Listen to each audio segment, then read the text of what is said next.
السلام علیکم، خوش آمدید ہمارے چینل پہ۔ سیدنا لقمان علیہ السلام نے اپنے بیٹے کو جو قیمتی نصیحت فرمائے وہ ہیرے موتیوں سے بھی زیادہ قیمتی ہے۔ وہ ان کی زندگی کا حاصل اور دانائی کا نچوڑ ہے، اس لیے وہ ہمارے لیے بہت اہم ہے، لہذا سطور ذیل میں درج کی جاتی ہے۔ پیارے بیٹے، علماء کی مجلس میں کثرت سے بیٹھا کرو اور حکماء کی بات اہتمام سے سنا کرو۔ اس کے بدلے اللہ تعالیٰ حکمت کے نور سے مردہ دل کو ایسے زندہ فرماتے ہیں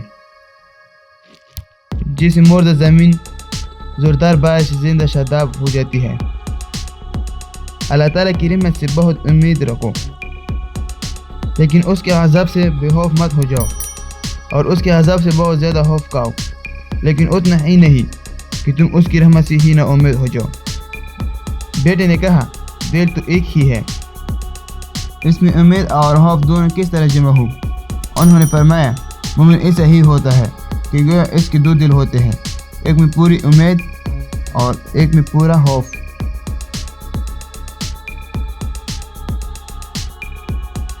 فرمایا، بیٹے رب اغفر لی بہت کثرت سے پڑھا کرو۔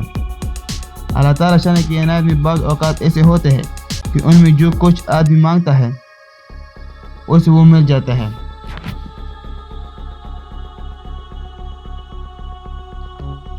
فرماتے ہیں، بیٹا میں نے بڑے پتھر بھی اٹھائے، لوہا بھی اور دیگر وزنی چیزیں بھی اٹھائے، لیکن برے ہمسائے جتنا دشوار اور کٹھن کسی کو نہ پایا۔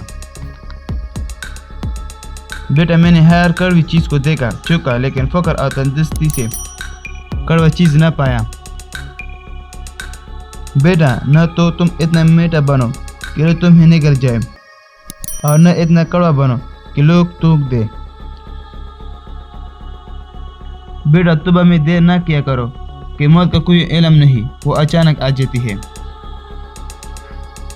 بیٹا جاہل سے دوستی نہ کرنا، ایسا نہ ہو کہ اس کی جہالت کی بات تمہیں اچھی معلوم ہونے لگے، اور دانا آدمی سے دشمنی مون نہ لو، ایسا نہ کہ وہ تم سے اعراض کرنے لگے اور پھر اس کی دانائی کے بعد سے تم محروم ہو جاؤ۔ فرمایا، بیٹا اپنے دل میں اللہ کا ڈر پیدا کرو، اور ایسا نہ بنو کہ لوگوں کے سامنے عزت پانے کے لیے اپنے آپ کو اللہ سے ڈرنے والا بنا کر پیش کرو، حالانکہ اندر سے تم اس کے نافرمان ہو۔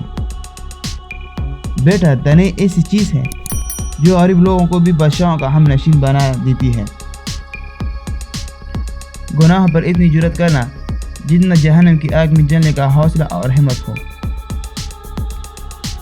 بیٹا صحت بدن جیسی کوئی دولت نہیں ہے، اور ہوش دلی سے بڑھ کر کوئی نعمت نہیں۔ آپ کو یہ اچھی لگی تو پلیز چینل کو سبسکرائب کریں اور اپنے دوستوں کے ساتھ یہ ویڈیو ضرور شیئر کریں۔